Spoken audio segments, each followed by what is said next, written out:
Oh my God, all of a sudden in my head I was thinking, oh my God, what have I done to my daughter? That this story is one that is now going to speak to so many parents, because this is the biggest medical scandal of modern times. But we need to hear from these parents because they're being silenced. She said, I'm going to have to refer to social services for unintentional emotional abuse just for not using he, him. Trans women are women. Trans men are men. There's no debate. Well, those days are over.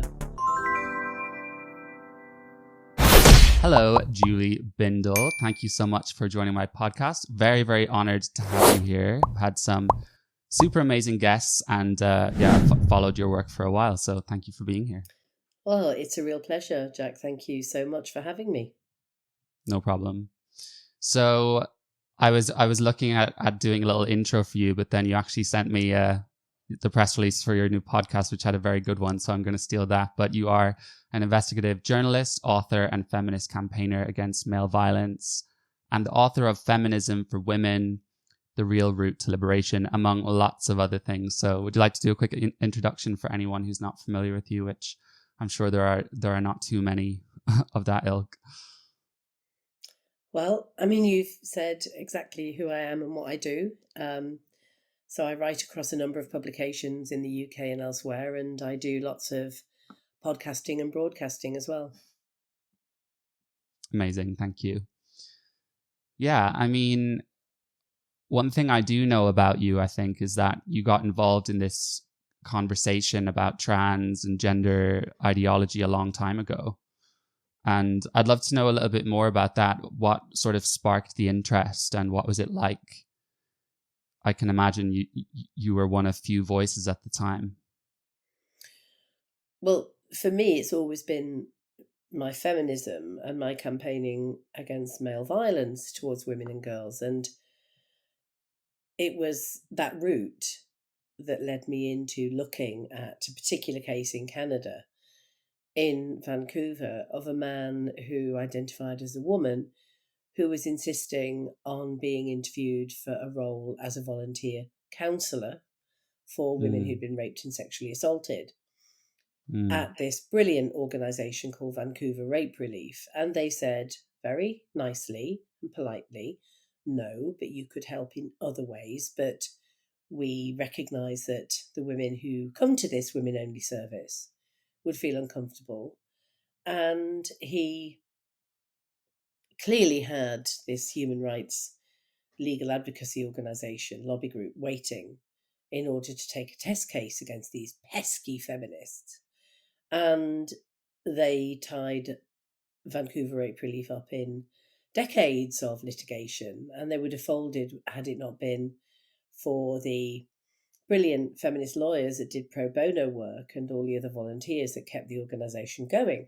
And when I read about this happening back in late 2003, I just thought this is an absolute disgrace. I'd known about transsexuality as it was known then, and I'd known about men identifying as women and wanting to take over women's spaces and services, but they had no kind of, let's just say, incentive from the liberal masses that they have now. And also the law was not on their side. The law was very clear that trans-identified people should have legal rights.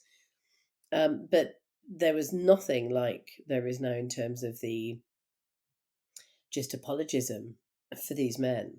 And so I wrote about it, and it was obvious that I was angry. And I included a few jokes in this article about men and the stereotypes that they have in their heads about what kind of women they should be. And of course, the trans lobby went berserk, and this was in 2004. So I've had 20 fine years of being targeted by this lot. And I suppose it helps to know they'll never stop, because then there's no hope. Who was it, that brilliant writer and commentator, who said something like, and I'm going to really bastardize it now, it's not the disappointment that gets me, it's the hope that kills me.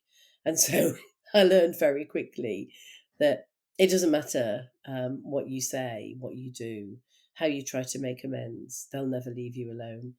I'm a handy target now. Of course, there are thousands upon thousands of women and a number of men who've come in for this treatment. Yeah. It's so crazy to me thinking of that story being in 2004 when right now it's everywhere, right? But even that pernicious sort of visceral just anger and entitlement that exists in a certain portion of, trans identified males.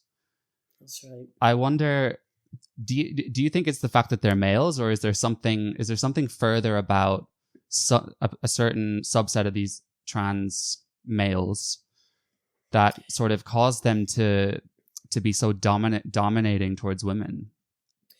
I think it's the narcissism and the anger and the hatred. And I have to just caveat that. Not all men, I can't believe I've just said not all men. I'm ending up sounding like Kathleen Stock. But not all men are autogynephiliacs, are misogynistic, are wishing to completely colonise women's spaces. I mean, not all of these trans-identified men. Yeah. And by which I mean that some men have been straightforwardly victims of the medical, in particular psychiatric profession, that have looked at often same-sex attracted men who have been broken and traumatised. Very often by seeing the men in their lives be extremely violent and abusive to their mothers, to themselves, not wanting to identify with manhood, with their male bodies and with machismo, and have really been seeking help. There's even one or two men who were gay men back in the 1970s, 80s, when things were much worse now in terms of anti-gay prejudice and the like, that were with men in sexual relationships, and those men didn't want to be gay and said to their partner, well, you must be really a woman because I'm attracted to you. Why don't you go and see if you can have a sex change? And this happened to two men that I know who've lived as women ever since. And they're not autogynephiliacs. Yeah. They don't go into women's spaces. They would be horrified at the idea that they would be seen in this way. And yet a huge number of these men are the type that would particularly hate women, that would choose any route they can to access vulnerable victims, in the way that some men who want to access children in particular vulnerable settings would become school teachers, sports coaches, marry women with young children to get access. So there is a particular type of misogynistic male, and he's always a narcissist. And the way that I see this is in the way that I see all men per se, that we know it's a minority of men that abuse and target and harass women and girls, but that in order to give us some respite and some protection or some recovery from that as women and girls, we keep all men out of certain spaces. Now, we're not saying all men are rapists and all men are going to harass us. We're saying enough of them are that we should actually just have exemptions. And of course, this isn't about keeping trans people out. It's about keeping men out. And trans-identified men are men. So that's for me what I think of the loud men, the lobbying men, the ones that form groups and organisations, the ones that harass women outside public events, try to get them shut down. Oh, they're serious misogynists. Yeah. Yeah, I think the autogynephilia, and I have lots of videos on that if someone doesn't know what I'm talking about, but it seems like that can push them even further towards narcissism because they have this sort of obsession to cling to the fantasy that they're desperately in love with. So if anyone kind of tries to encroach on that, then they need to shut them down. Right. For sure. And it's like any kind of sexual paraphilia. I think that we put too much emphasis on it being a paraphilia. So, For example, the word paedophile. I don't use the word paedophile unless I'm quoting someone who uses it. And it's not because I don't believe that men, because it's largely men, exist that wish to have sex with, sexually abuse children, harm children sexually. But I would rather call them child rapists, child abusers, because if we actually start going down the line that there are certain men who are programmed to only feel sexually attracted to children, we're already medicalising a choice that they're making, a social problem, a criminal issue, as opposed to a medical one. And if you start calling men paedophiles, then what you're saying is they're programmed that way. They can't help it. You just have to contain them. Well, of course they can. You know, we have prolific sex offenders such as Jimmy Savile, who we know, whilst he was at the BBC, sexually abused girls, boys, adult men, adult women, and corpses. So there's no such thing as this particular sexual attraction where they can only get their rocks off in a certain scenario. I mean, men learn this stuff through porn. It becomes very hardwired. But these men with a paraphilia such as autogynephilia, whatever it's called, that all that means is that one of the ways in which they get to debase women, one of the ways in which they get to play out their misogynistic fantasies about women's bodies is through wearing women's clothing and pretending that they have breasts and a vagina and the like.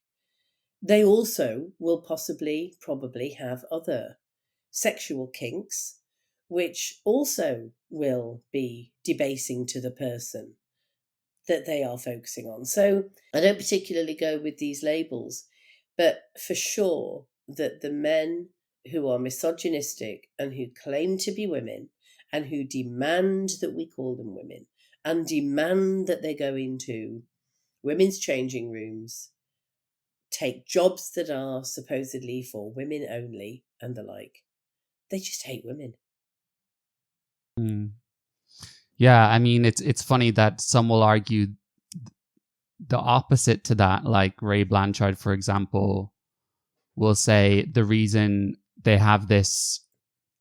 I mean, I'd be curious to know whether you think it's innate or not, because from my research, it seems like it is. I mean, or at least it's immutable if someone feels that way.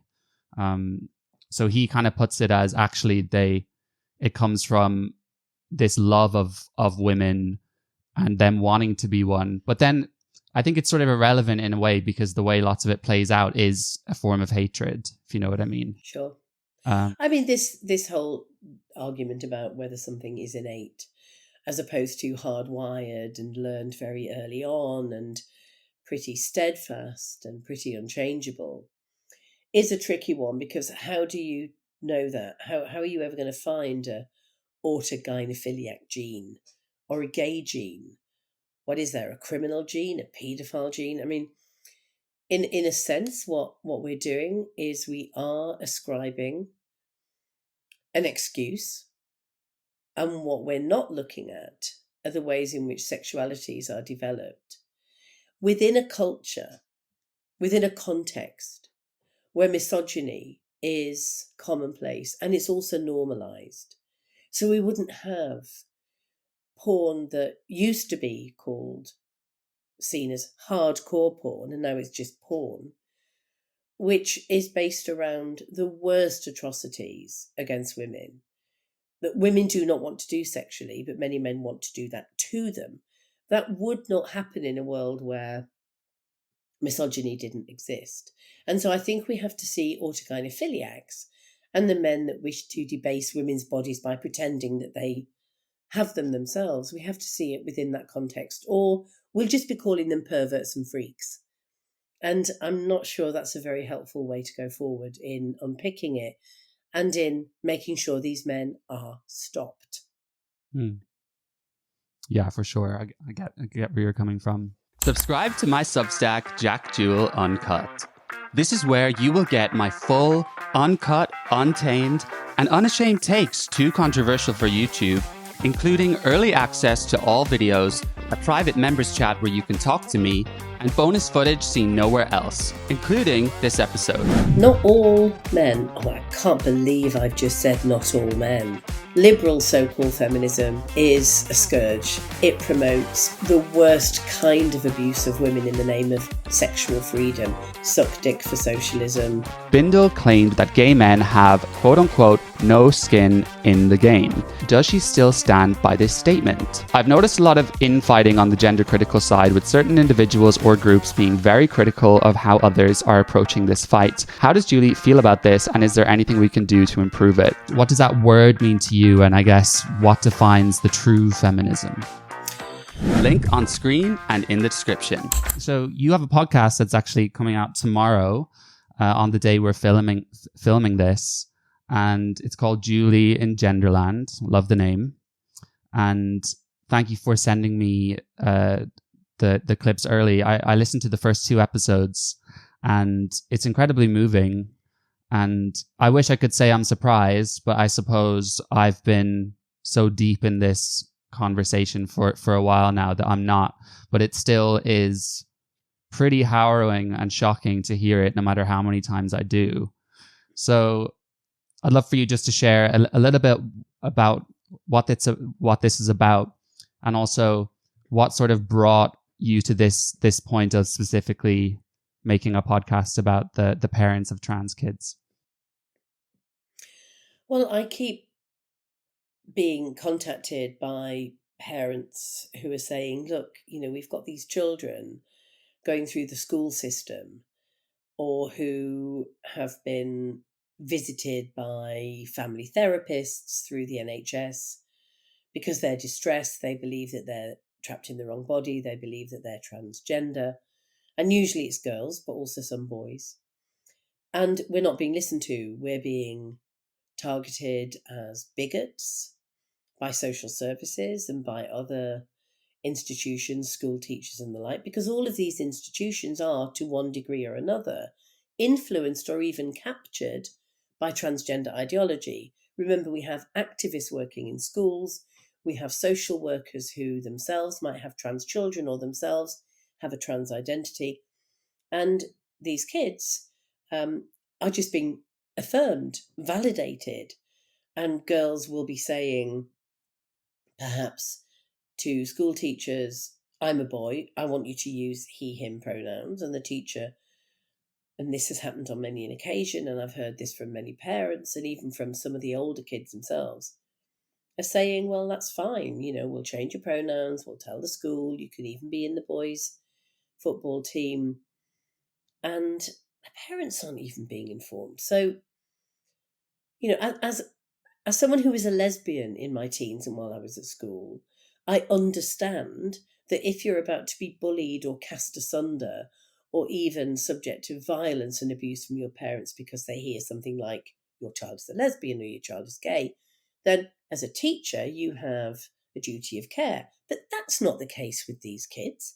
This is literally these girls going to school with chest binders, sometimes chest binders that have been recommended to them by teachers, and are being affirmed as boys. So parents are saying to me, look, if my child came out as lesbian or gay, and in fact the girls that are going through this right now are overwhelmingly same-sex attracted and overwhelmingly have some kind of autism, these parents wouldn't mind if their kids came out as gay.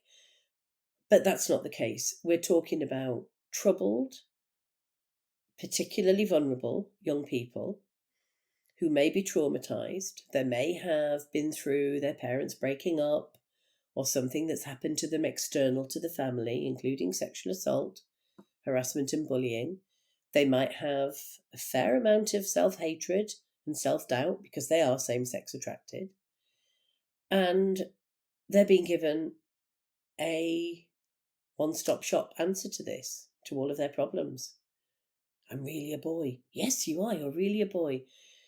So after being contacted by a number of parents with these stories, and after realising that the parents I was talking to are not bigots, they're not prejudiced about anyone that's different outside of the norm.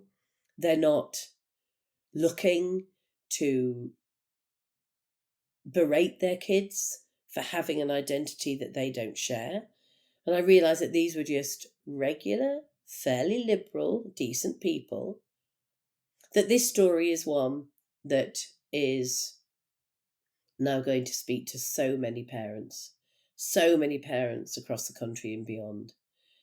And I got together with a producer, a colleague of mine, and decided to raise some money and make this podcast that probably no regular platform would host.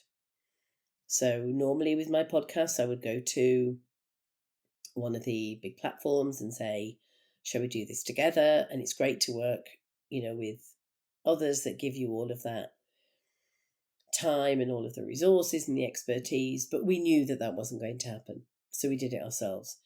And it's a 9-episode series. And that includes one episode where we speak to an 18-year-old young woman, a lesbian, who went through that whole transing at school herself. So she tells the story from the horse's mouth. And we speak to experts as well as the parents, who of course are experts themselves. Hannah Barnes, the author of Time to Think, Dr. David Bell, one of the early whistleblowers from JIDS, from the Tavistock, Dr. Az Hakim, a psychiatrist who back in 2004, the same year that I spoke out about this stuff, was speaking out about what he called the most insidious form of modern day gay conversion therapy, where you've got gay kids going to a clinic because they feel gender non-conforming, as gay kids tend to be, right? And are being told that they're trapped in the wrong body and assisted to transition. And so that is the story of the podcast. And by the time your subscribers will hear this, it will be out. It will be on my Substack and all the other platforms that you listen to your podcasts on. And it's been quite harrowing making it, but I feel so proud that we've been able to do this work with the parents and with the young people and with the other experts, because this is the biggest medical scandal of modern times. And Dr. Hilary Cass exposed some of this scandal and was very steadfast in her report about puberty blockers and the like. But we need to hear from these parents because they're being silenced by trans lobbyists saying, you're just bigots, you're just transphobic. Anyway, you should listen to them. Make your own mind up. Well, I'm going to be continuing tonight after we end our interview, because it is super captivating. And it's interesting how you mentioned Hannah Barnes, because I think, obviously, I've read her book too. And I think I listened to the audiobook actually, but they're great companions in my mind, because one is looking at what goes on in these clinics, and then the story you paint gives a very full picture of what went on for these families behind the scenes and what led them to that position. So, I think perhaps there's a false narrative. I hear some people being extremely hard on parents. And yes, we do have some parents who seem to have this sort of Munchausen's by proxy issue, in which they've really affirmed the belief, and in some cases make money from social media off it and everything. However, I think the vast majority of parents, and it's very clear listening to them how much they care, were failed by every institution. Yes.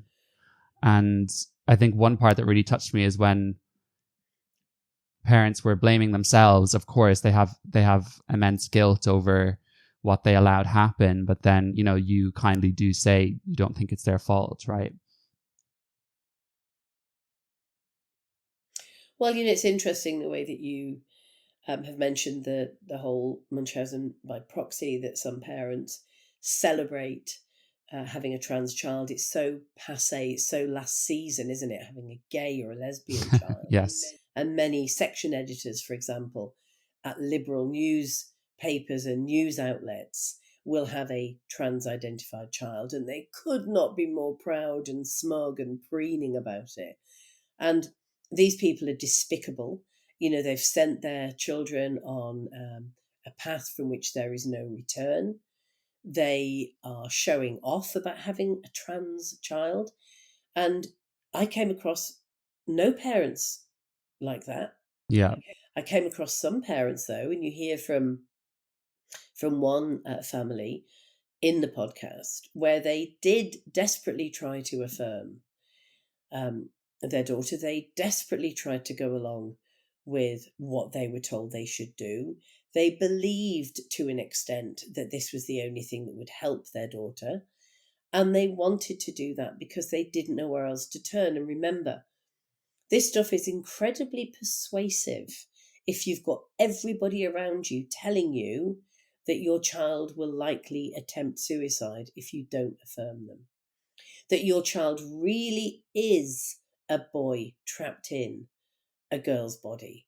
I mean, this stuff is Orwellian. This stuff is worse and madder than the earth is flat.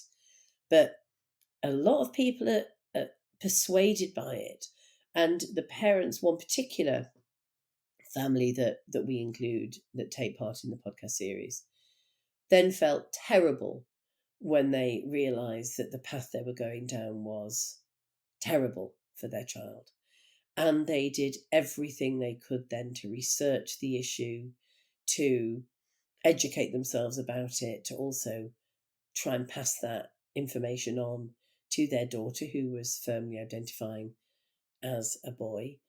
And they were successful, and their child did pull back from this and is in recovery from this terrible time in her life, and good for them. And they're not the parents that I want to put in prison, because there are some parents that actually really, and like the clinicians at the gender clinics, and not all of them were bad people. Some of them were well-meaning, some of them were naive, some of them made terrible mistakes, but for the kind of right reasons. And I hope that they're able to repair that damage now that the ship has capsized. But some of them, no, they just went along with it, and they knew, and they have known, and they should be in prison. Well, we're going to actually hear from someone on your podcast, but I did have some other clips, and based on, what you were just saying about those parents, this one is actually very related. So if it's okay with you, I'll give you a look at it and then get your thoughts. Edie was born Eduardo. She was born male. Now it's really strange looking at her as a boy. It doesn't seem right at all. When did you learn what transgender was? The media told me. She said that I was transgender, and I asked her what that means, and she said that means you're half boy and half girl. I think I'm mostly a girl. I'm a queen. Because of my experience in life, I now am a non-binary person. I feel like, okay, I have an opportunity here now to try and do what I wish someone had done for me. She has always been more attracted to stereotypical girl toys or girl things. Ever since she could basically dress herself, she wanted to wear her older sister's clothes, or she wanted to wear dress-up dresses, which I completely embraced because I just felt like that was normal. Is this what you've chosen to wear today, Eduardo? Yeah. I remember she said, just so innocently, I can't wait to go to reception because then I can wear the dress like Amelia. And I remember thinking, oh God, what do I say in this situation? She's not going to wear a dress, she's a boy. So she's like living her best life now, but it's so funny to look back and see how that was her all along. We just didn't realize it. We started making TikTok videos, and we started sharing more because she was so unhappy and she had no role models. So I was like, right, we're going to create that representation. We're going to show the world that just because you're at the time a boy who chooses to express yourself as a girl, there's nothing wrong with that. It's not a bad thing. I'm not like other boys. I'm a girl. I mean, that is extraordinary. It is total Alice through the looking glass. It's beyond fiction. It's madness. It's certifiable madness. Where was it? What happened? What had to have happened in society, in regular liberal society, that has convinced people that boys can be girls and vice versa, and that there is an innate sense of gender identity, that gender is in fact a tangible thing?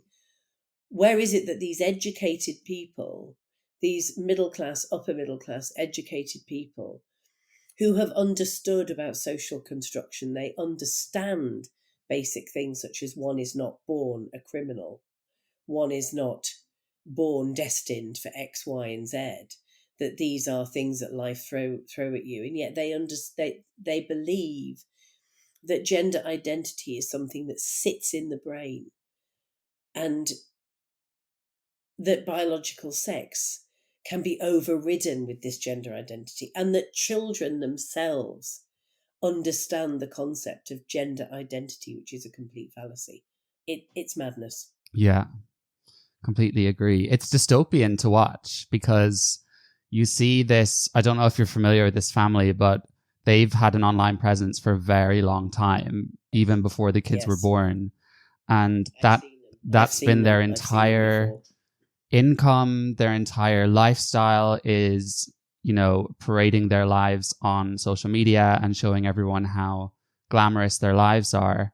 And I look at them and it's hard not to see them as some sort of sociopaths that, they obviously complement each other for whatever kind of goals they have. And then I think some people will say it's homophobic what they're doing. And I understand that angle, but I actually think, echoing what you said earlier, I don't believe that they are homophobic people, but I think they've seen gay is actually not as interesting anymore. This is the thing that's going to, and the consequence of that is homophobic. And it is, clearly their child who's gay, or I have a very strong assumption, is being told that he's a girl, and then, I don't know if a medical process will start, but I guess that's the logical conclusion. So, and then on top of that, you have the quandary of, is it ethical to put your children on social media in any regard? There's different levels of that. This is to the extreme level. But then if this child does come to learn that he was, lied to and harmed, plus the whole thing is all online, I just can't imagine. It almost makes me want.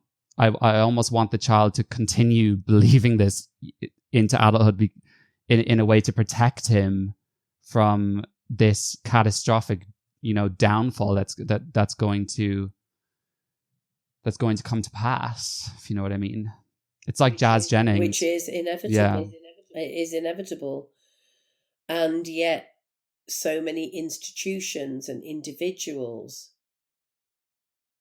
will affirm him and will defend those parents. But it's changing, and definitely people are seeing now that either they can't get away with this stuff, or that they're recognizing this was madness all along, or we have been, the feminists and human rights campaigners and the sex realists and, the increasing number of gay men that are involved in challenging this ideology, that they have learned from that and recognized that this is bonkers and it's dangerous and it's harmful.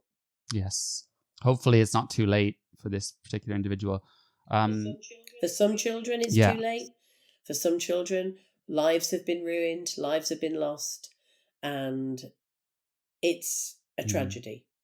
And all we can do now is hope that we can stop other children and adults being harmed by this. Sure. Okay, so I'm going to play a clip from your podcast so people can see what's in store, and then hopefully they can go watch the full series. Myself and my wife were waiting outside, and the social worker came out and spoke to us and said, look, I've just spoken to your daughter, and if you want my advice, I think you need to let her do what she wants to do, which is the reason why she's like this. Her mental health is so bad because she needs to transition. And I'm afraid if you don't let her transition, she's going to end up killing herself. Blunt as that, he came out with it. Yeah, just that, his daughter had been admitted to hospital with headaches after going on testosterone. And, the consultant just asked her, are you a boy? Absolutely incredible. He spoke to her and he said, look, can I ask you a question? Were you bullied as a child? And she said, yeah. He said, I notice you're transitioning. Is that why you're doing it?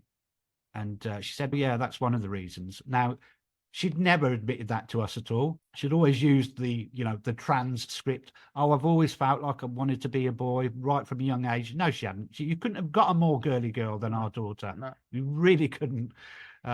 She wouldn't go to school without eyelashes and nails on and makeup on, and you just couldn't get a more girly girl.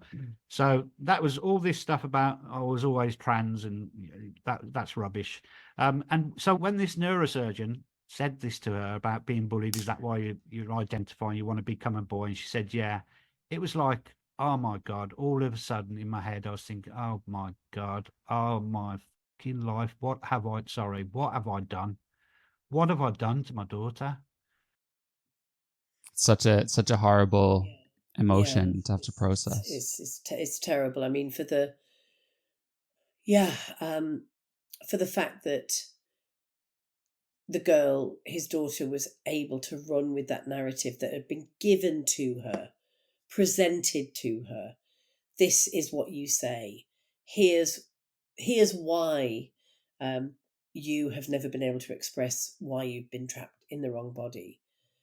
It's just incredible. And actually, I've spoken to adults that have transitioned, in their 20s, 30s, 40s, who were so desperate for whatever reason to leave their identity and their body behind to the extent that they thought transitioning would allow them to do, that they have been told the script by trans activists, by trans-identified people who've been through the surgery, who've got the hormones.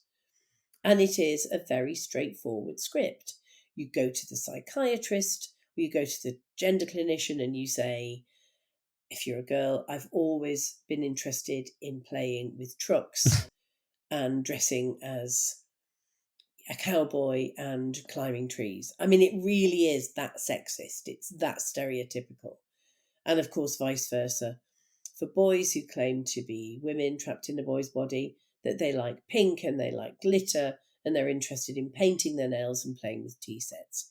Feminists critiqued this back in the 1960s, for God's sake, and this is being rehashed and reasserted within trans ideology, and it's directly harming children who are being fed this narrative, and the next thing you know, they're on puberty blockers and then irreversible hormones, and then they're done for. To an extent, of course, you can pull back from these terrible toxic hormones. We speak to one young woman, as I said, who had taken testosterone and thankfully stopped and is piecing her life back together. But for some young people, there's very little chance of going back and becoming the person they were before those drugs, and before, of course, the surgery, which many are encouraged to do as soon as they hit 18 years old. That's a really interesting point, actually, because I think some people say we'll get this tsunami of detransitioners, and I do think it will increase. But then you also have this subset of people who, when on the blockers, have been living with this name, this body, this identity, the external validation, since the age of 10. And now they have breast implants or they have no breasts. And I feel like for some of them, by the time they get to their mid-20s, like it may be difficult to discern the regret or the detransition, because by that stage, it's like almost like all they've ever known, Right. Yeah, I mean, we're talking about changed lives, often irreversibly. And to think that we can say to children, what is your gender identity?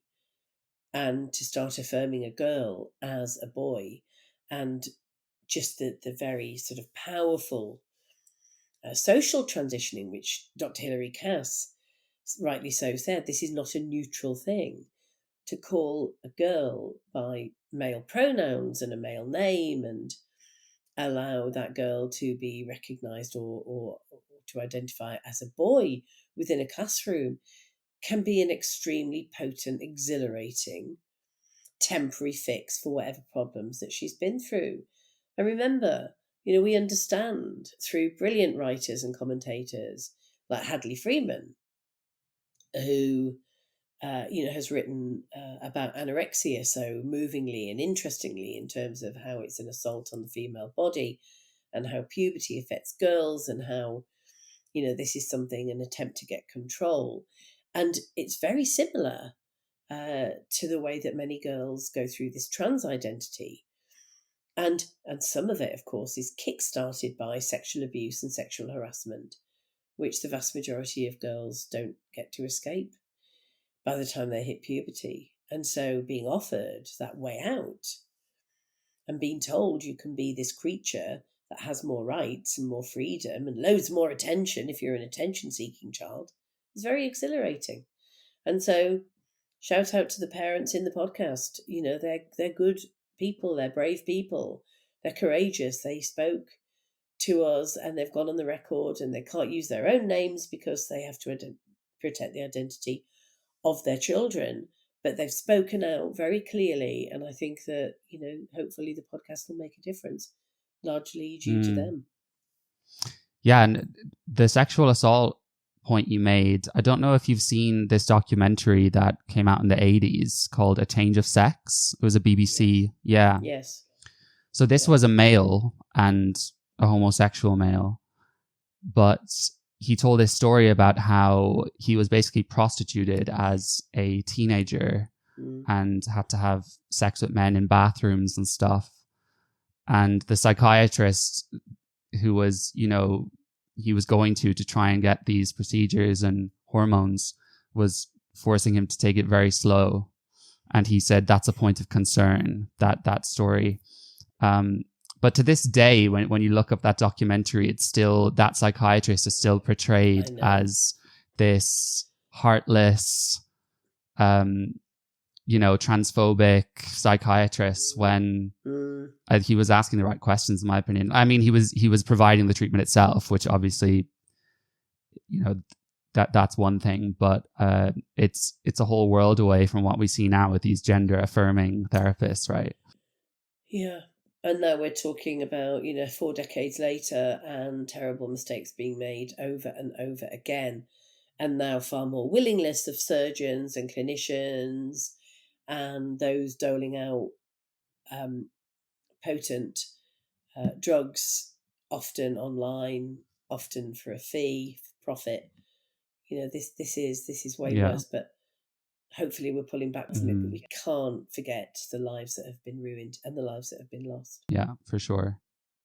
So the therapist came in to see us and she said, I'm going to have to refer to social services for unintentional emotional abuse. For not affirming. Just for not using he, him. And she said, we know you're a close, loving family, but I have to do this. She put her hand on her heart and said, I feel it in here. I feel it in here, she said. I have to do it. And literally, the only reason for it, and she spelled it out to us, was for not using he, him, which our eldest had never actually asked us to use either. But that was the only reason. We were scunnered. When we tried to speak to her about our eldest, she didn't realise the difficulties that we were put in by this referral. She thought it was just going to be for help. And when we told her that the reason was unintentional emotional abuse, she was literally speechless. She's never speechless. It shocked her, absolutely shocked her, because that's not how she thought of her parents. Yeah, and that's not how it was put to her either. I'm pretty sure that the therapist didn't say, and we're referring your parents for emotional abuse. And when we said to the therapist at that meeting that, look, we wouldn't abuse our children. We don't say these things to her. She said, I said I was open and honest with you because it was a therapy session, and I opened myself up and told you exactly how we were feeling. but I don't talk like that at So- home with the kids. And We're the very therapist careful. said, we know how you think. We know how you think. We all know. Something like that. So it was basically Persecution. being reported for thought crime. Yeah. Powerful. Says it all, doesn't it? We know how you think. And so many people have been told how to think. So many people that are trans activists, that are affirming their children and will continue to show off and preen and pose because they have a trans identified child. They've been told what to think, and they're telling everybody else what to think. Trans women are women. Trans men are men. There's no debate. Well, those days are over, and the backlash and the kickback against this horrific ideology is well underway, and props to absolutely everyone that's spoken out, particularly those that have a lot to lose, and that means most people. But really, I couldn't be more proud than to have friends that have put their necks on the line, and I think just been honest and open and put themselves last. And that includes people like you doing this podcast, those that are saying no, we've had enough of it, those that are pointing out the homophobia in this ideology. Good for every single one of them. Yeah.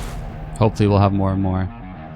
Julie Bindel, thank you so much. Everyone go listen to the podcast out tomorrow. I'll try and get this out as fast as possible so it hopefully rides the wave of the podcast. And yeah, thank you so much for joining me today. Thanks so much, Jack. It's been an absolute pleasure.